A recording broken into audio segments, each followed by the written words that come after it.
إن الله ملائكته يصلون على النبي يا أيها الذين آمنوا صلوا عليه وسلموا تسليما.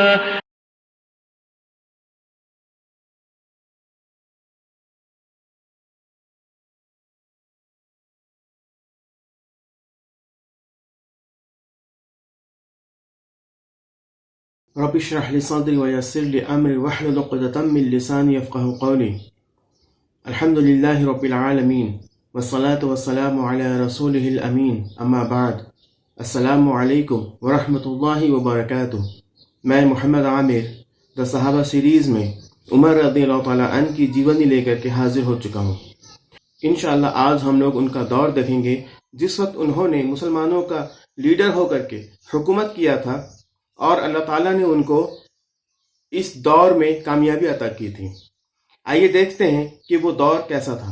ابو بکر صدیق رضی اللہ تعالیٰ عنہ کے وفات کے بعد جب عمر رضی اللہ تعالیٰ عنہ کو خلیفہ بنایا گیا، ان کو خلیفہ کے روپ میں ایکسیپٹ کیا گیا، اس وقت حضرت عمر رضی اللہ تعالیٰ عنہ کے بارے میں چند صحابہ تھے جن کو یہ شک تھا کہ ان کی سخت مزاجی کی وجہ سے لوگ پریشان ہوں گے اور لوگوں کو تکلیف ہوگی. اس بات کی خبر عمر رضی اللہ تعالیٰ عنہ کو بھی تھی کہ وہ سخت مزاج کے ہیں اور اس کی وجہ سے کافی لوگوں کو تکلیف ہو چکی ہے.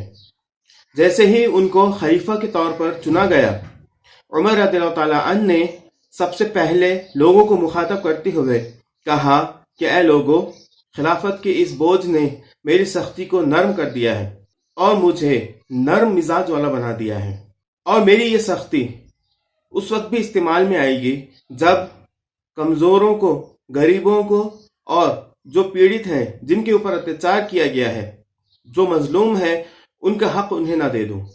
تو اس طریقے سے عمر رضی اللہ تعالیٰ عنہ نے اپنا دور خلافت شروع کیا.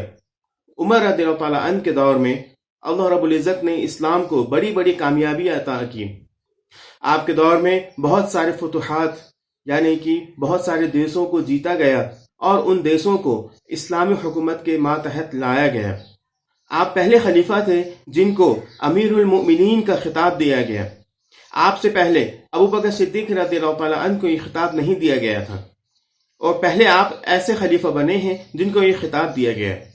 آج ہم عمر رضی اللہ تعالیٰ عنہ کی دور خلافت کے چند جھلکیوں کو دیکھیں گے، کیونکہ مکمل طور پر آپ کی دور خلافت پر نظر ڈالنا اور اس کو پڑھنا اور جاننا بہت وقت لگنے والا کام ہے.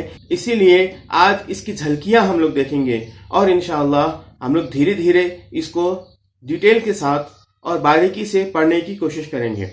اللہ تعالی ہمیں اس کی توفیق عطا فرمائے، آمین.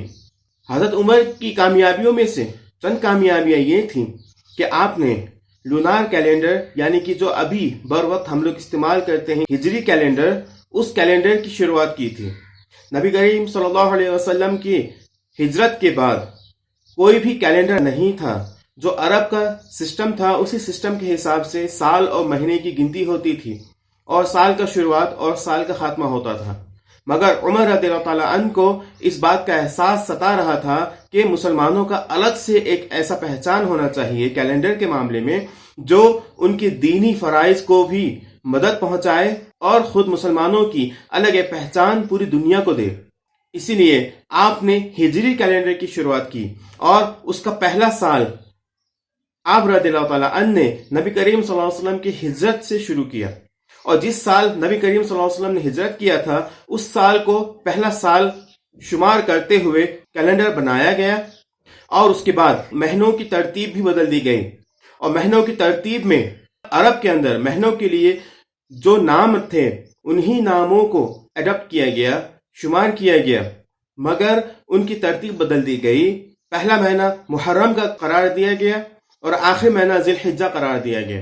آپ کے دور خلافت میں چند ایسی جگہیں اسلامی حکومت کے ماتحت آ گئیں جو بہت نامچین تھے اس وقت، جن میں یہ چند نام شمار کیے جاتے ہیں: Iraq, Egypt, Libya, Tripoli, Persia, خراسان، ایسٹرن اناٹولیا، ساؤتھ آرمینین اور ساجستان.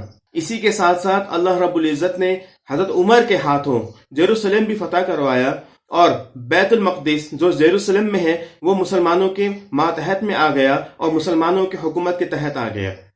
وہ مسلمانوں کا پہلا قبلہ تھا۔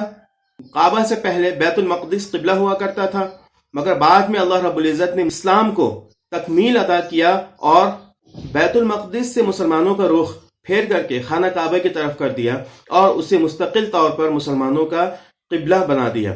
مگر قبلہ اول بیت المقدس تھا جو یروشلم میں تھا، اور قبلہ اول کو اللہ رب العزت نے عمر رضی اللہ تعالیٰ عنہ کی حکومت میں ہی اسلام کے سپرد کر دیا اور اسلام کی حکومت کے تحت وہ آ گیا۔ عمر رضی اللہ تعالیٰ عنہ نے اپنے دور خلافت میں بہت ساری باتوں کی شروعات کی، جیسے آرمیوں کا سسٹم شروع کرنا، پولیس سسٹم شروع کرنا، اور اسی طریقے سے جو بارڈر ہے بارڈر سسٹم بھی عمر رضی اللہ تعالیٰ عنہ نے شروع کیا، تاکہ ان کے اندر رہنے والے جو لوگ ہیں وہ باہر کی جو طاقتیں ہیں، جو دشمن طاقتیں ہیں، اس سے وہ لوگ یعنی کہ خاص کر کے مسلمان اور جو اسلامی حکومت کے تحت رہنے والے لوگ ہیں ان کی حفاظت ہو سکے اور ان کو امن کا ماحول مل سکے۔ عمر رضی اللہ تعالیٰ عنہ ہی نے پہلی بار کمپلین کے لیے ایک ڈپارٹمنٹ الگ کیا، ایک جگہ بنائی جہاں لوگ کمپلین کرتے، چاہے وہ کمپلین سرکار کے بارے میں ہو یا عوام کے بارے میں ہو، کسی کے بھی بارے میں وہ کمپلین کیوں نہ ہو، وہاں کمپلین کیا جاتا اور اس کی سنوائی عمر رضی اللہ تعالیٰ عنہ کیا کرتے تھے۔ عمر رضی اللہ تعالیٰ عنہ نے اپنے دور میں ایک نیا سسٹم یہ بھی شروع کیا تھا کہ جو بھی سرکاری ملازم ہوں گے، جب تک وہ لوگ اس پوزیشن میں ہیں تب تک کسی قسم کا کاروبار وہ نہیں کر سکتے۔ یہ چند ایسی باتیں تھیں جو آج کی اس نشست کے لیے کافی ہیں۔ اب ہم لوگ دیکھتے ہیں کہ اللہ کے رسول علیہ الصلوۃ والسلام نے عمر رضی اللہ تعالیٰ عنہ کے بارے میں کیا کیا باتیں کہی تھیں۔ اللہ کے رسول علیہ الصلوۃ والسلام نے فرمایا کہ ہر نبی کو اللہ رب العزت نے 2 وزیر آسمان سے اور 2 وزیر زمین سے دیا ہے، اور میرے 2 وزیر جو آسمانوں میں ہیں وہ جبرائیل اور میکائیل ہیں، اور اسی طریقے سے 2 وزیر جو زمین میں ہیں وہ ابو بکر اور عمر ہیں۔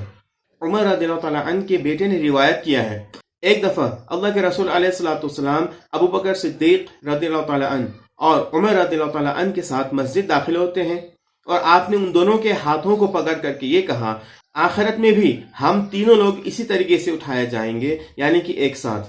ابھی جو نبی کریم صلی اللہ علیہ وسلم کی قبر مبارک موجود ہے، وہاں ابو بکر صدیق رضی اللہ تعالیٰ عنہ کی بھی قبر مبارک ہے اور عمر رضی اللہ تعالیٰ عنہ کی بھی قبر مبارک ہے، ایک ہی کمرے کے اندر ہیں۔ تو یہ اس بات کا پروف ہے کہ جب قیامت میں سارے لوگوں کو اٹھایا جائے گا، اس وقت اللہ کے رسول علیہ الصلوۃ والسلام آپ اپنے دونوں صحابہ کے ساتھ اٹھائے جائیں گے اور دونوں کا ساتھ آپ کو آخرت میں بھی عطا کیا جائے گا۔ ایک بار کا واقعہ ہے کہ اللہ کے رسول علیہ الصلوۃ والسلام نے اپنے ایک خواب کا ذکر صحابہ کرام کے سامنے کیا، اور آپ نے کہا کہ میرے سامنے کچھ لوگ پیش کیے گئے اور انہوں نے کرتا پہنا ہوا تھا۔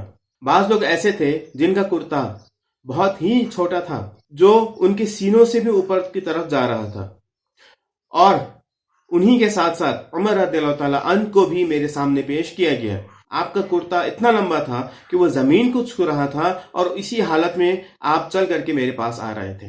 جب اس خواب کی تعبیر صحابہ کرام رضی اللہ تعالیٰ عنہم نے اللہ کے رسول علیہ الصلوۃ والسلام سے پوچھا تو آپ نے فرمایا، یہ کرتا مذہب کی نشانی ہے، دین کی نشانی ہے، یعنی کہ جس کا زیادہ لمبا کرتا تھا وہ سب سے زیادہ دین کے حساب سے عمل کرنے والا تھا، اور جس کا کرتا سب سے چھوٹا تھا وہ اتنا ہی کم دین کے مطابق عمل کرنے والا انسان تھا۔ تو آج کے لیے اتنا ہی، آئندہ انشاءاللہ ہم آپ رضی اللہ تعالیٰ عنہ کے بارے میں مزید باتیں سیکھیں گے اور پڑھیں گے۔ اللہ تعالیٰ سے دعا ہے کہ اللہ تعالیٰ ہمیں آپ کی زندگی سے سیکھنے کی توفیق عطا فرمائے اور ہمیں بھی زیادہ سے زیادہ دین کے مطابق عمل کرنے والا بنائے۔ آمین۔ وآخر دعوانا ان الحمد للہ رب العالمین۔ السلام علیکم ورحمۃ اللہ وبرکاتہ۔